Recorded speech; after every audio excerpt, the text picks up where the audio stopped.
सोम प्रदोष व्रत 10 अगस्त सोमवार 2026 को मनाया जाएगा। प्रदोष व्रत रात्रि 7:05 से 9:14 तक, अवधि 2 घंटे 9 मिनट। आषाढ़ कृष्ण त्रयोदशी प्रारंभ 10 अगस्त प्रातः काल 8 बजे से, त्रयोदशी तिथि समाप्त 11 अगस्त प्रातः काल 4:54 तक। रवि प्रदोष व्रत की कथा श्रवण करने के पश्चात शौनकादि ऋषियों ने कहा, हे मुनि श्रेष्ठ सूत जी, अब आप हमें सोम त्रयोदशी प्रदोष की कथा सुनाने की कृपा करें। सूत जी ने कहा, हे ऋषिगणों, अब मैं सोम त्रयोदशी व्रत के महात्म का वर्णन करता हूँ। इस व्रत को करने से भगवान शिव एवं देवी पार्वती प्रसन्न होती हैं। प्रातः स्नान आदि दैनिक कर्मों से निवृत्त होकर शिव पार्वती का ध्यान करके उनका पूजन करें एवं अर्घ्य अर्पित करें।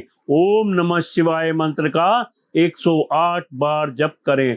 तदुपरांत शिवजी की स्तुति करें, हे भगवान, मैं इस दुख से भरे संसार सागर में गोते खा रहा हूँ। मैं ऋण के भार एवं ग्रह दशा से पीड़ित हूँ। हे कृपालु, मेरी रक्षा करें। शौनकादि ऋषियों ने पूछा, हे महामुनि, आपने संपूर्ण कामनाओं की पूर्ति हेतु इस व्रत का वर्णन किया है।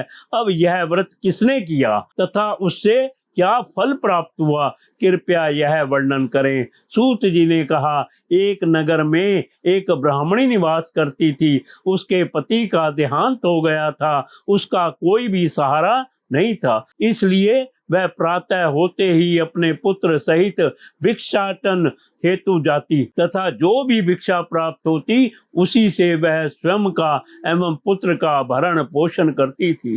एक दिन ब्राह्मणी भिक्षाटन करके लौट रही थी। उसी समय मार्ग में उसे एक बालक मिला। उसकी स्थिति अत्यंत दयनीय थी। ब्राह्मणी को उस बालक पर दया आ गई। वह उसे अपने साथ घर लेकर आई। वह बालक विदर्भ का राजकुमार था। पड़ोसी राज्य के राजा ने उसके पिता पर आक्रमण करके उसके राज्य पर कब्जा कर लिया था, इसीलिए वह इतनी दयनीय स्थिति में था। ब्राह्मणी अपने घर पर रखकर अपने पुत्र की भांति ही उस राजकुमार का भी लालन पालन करने लगी। एक समय उस ब्राह्मणी का पुत्र तथा वह राजकुमार खेल रहे थे। उसी समय महागंधर्व कन्याओं का आगमन होता है और वे राजकुमार पर मोहित हो जाती हैं। ब्राह्मण कुमार तो घर लौटकर आ गया, किंतु राजकुमार उसी स्थान पर अंशुमती नामक गंधर्व कन्या से बात कर रहा था। दूसरे दिन अंशुमती अपने माता पिता को राजकुमार से भेंट कराने हेतु ले आई। अंशुमती के माता पिता भी राजकुमार को देखकर अत्यंत प्रभावित हुए। कुछ दिवस उपरांत अंशुमती के माता पिता को भगवान शिव ने स्वप्न में दर्शन दिया तथा उन्हें अपनी कन्या का विवाह राजकुमार से कराने का आदेश दिया। शिव जी के आदेशानुसार उन्होंने अंशुमती का विवाह राजकुमार से करा दिया। ब्राह्मणी को ऋषियों से यह आज्ञा प्राप्त थी कि वह सदा प्रदोष व्रत करती रहे। उस ब्राह्मणी के व्रत के फलस्वरूप राजकुमार ने गंधर्व राज की सेना की सहायता से अपने राज्य विदर्भ के शत्रुओं को परास्त कर दिया तथा अपने पिता का राज्य पुनः प्राप्त कर सुख पूर्वक शासन करने लगा।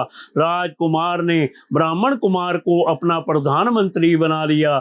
जिस प्रकार ब्राह्मणी द्वारा प्रदोष व्रत का पालन करने से राजकुमार एवं ब्राह्मण कुमार का समय परिवर्तित हुआ, उसी प्रकार भगवान शिव अपने अन्य भक्तों को भी सुख समृद्धि प्रदान करते हैं। इसीलिए सृष्टि में प्रदोष व्रत की अत्यधिक महिमा है।